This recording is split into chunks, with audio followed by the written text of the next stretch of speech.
Hello future helpers, it's Mr. Farr.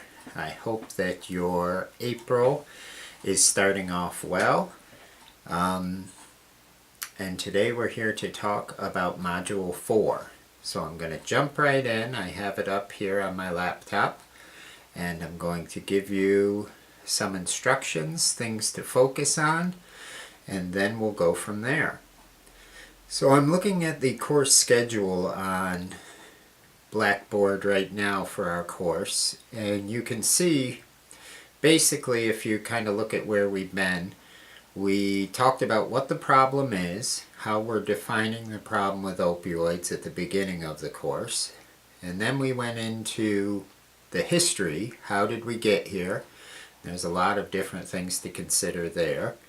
In Module 3 we talked about the physical effects of opioids on the body, particularly withdrawal and the way that people struggle with withdrawal in order to stay sober. I think that's one of the biggest things I've seen in the field that differentiated recovery from other substances with recovery from opioids, is that oftentimes people will use again just to avoid those withdrawal symptoms, or the craving that happens when somebody gets sober for the substance is so strong that they end up using again. In the future, when you talk to people, if you want to compare that to something else, I've always compared opioids and the withdrawal and the craving and people going back and using the substance again to nicotine. If any of you are nicotine users, or if you've known someone who is a nicotine user in the past, oftentimes they'll be very grateful that they quit smoking or quit using nicotine, but then over time cravings will come up. There's a great deal of physical withdrawal symptoms associated with nicotine, and you'll see people who have quit go back to using nicotine, not just in the first days and weeks after quitting, but I know people who have gone back to smoking or using nicotine months or even years after they quit. So if we compare nicotine to opioids as we educate the general public, sometimes they understand that. And then we can get into what Module 4 is going to talk about, which is effective treatment of opioids. So at this point, as a chemical dependency counselor, if somebody came into you and said that they wanted to quit smoking or quit using nicotine, it would almost be unheard of that you would recommend that that person goes cold turkey, that they just quit completely and that they stop. You would recommend some kind of tapering, and this might be nicotine gum, it might be nicotine patches, or it might be some kind of medication that controls craving and also tapers the amount of nicotine that the person has in their body. And we've done this for years, even I would say at least a few decades. When someone wanted to quit smoking, we had this idea of tapering the nicotine out of their system. And even though we didn't know as much about cravings as we do now, we knew that someone who was quitting smoking had a really hard time not going back to it. It's the same approach that we're seeing now when we talk about opioids and medication-assisted treatment. The first thing I'll encourage you to do as you go down the Module 4 links and you start to learn about addiction treatment of the past and current addiction treatment, and how all the issues with opioids have really brought us to where we are with medication-assisted treatment. I would just encourage you to look at your own feelings about this, your own beliefs, in a way that is, as us counselors say, not good, not bad, but just to own your own feelings, your own biases maybe, because one of the biggest things I would encourage you to do, especially as you step over from student into counselor, is to recognize that every patient that you deal with has a choice when it comes to cold turkey versus medication-assisted treatment. That comparison with nicotine is good to a point, but as we know, the effects, the overdoses, the amount of damage done by opioids right up front doesn't really match up well with nicotine. Although with nicotine, particularly smoking, we do know, and the research certainly backs, that if someone does not face that addiction, the health consequences that it's going to cause to them are eventually going to be very serious and may also result in death.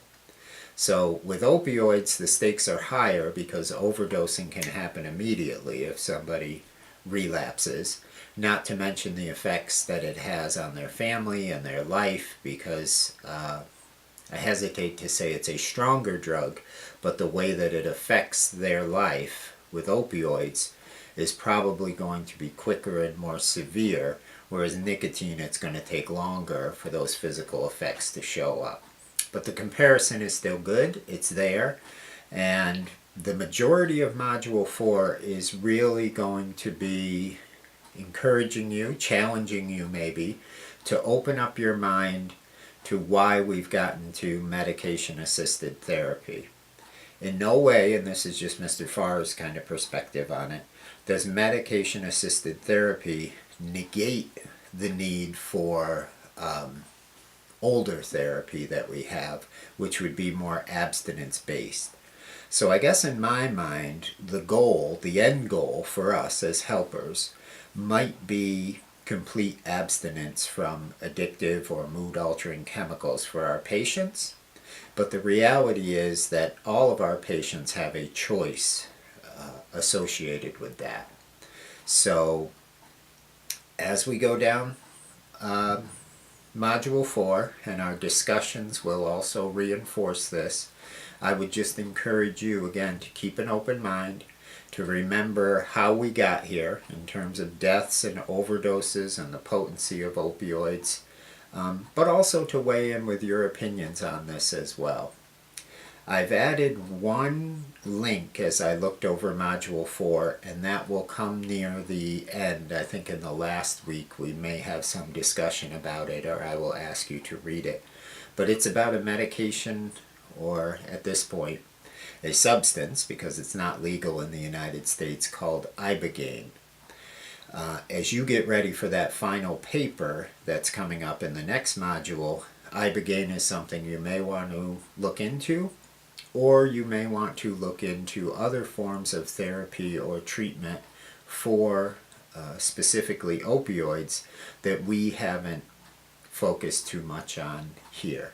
The bulk of what we'll look at is medication-assisted therapy along with traditional therapy, and how those are being used and how effective they are right now.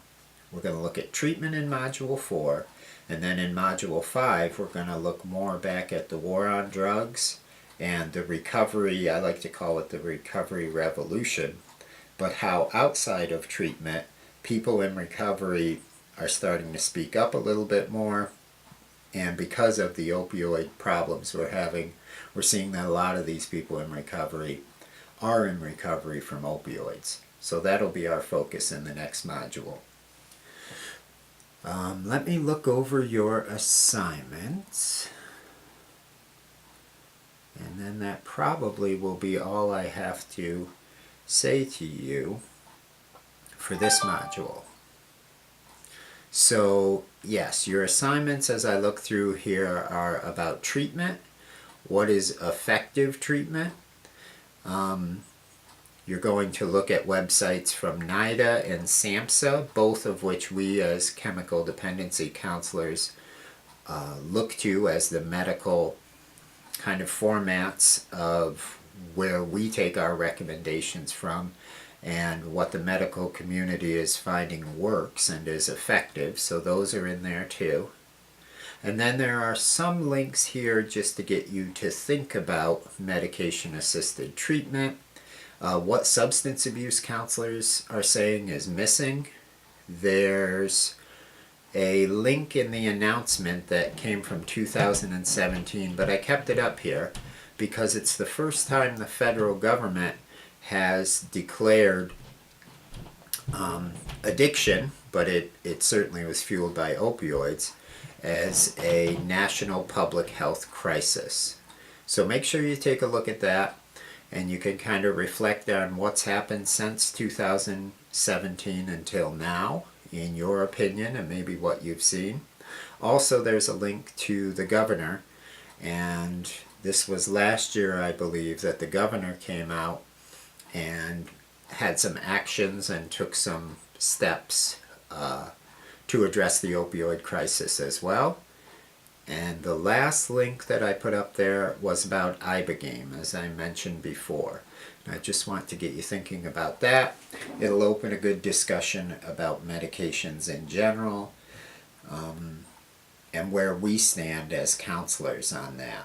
So, the challenge is going to be your personal opinions, your counselor opinions, and how this all combines so that you can be an effective helper in the field.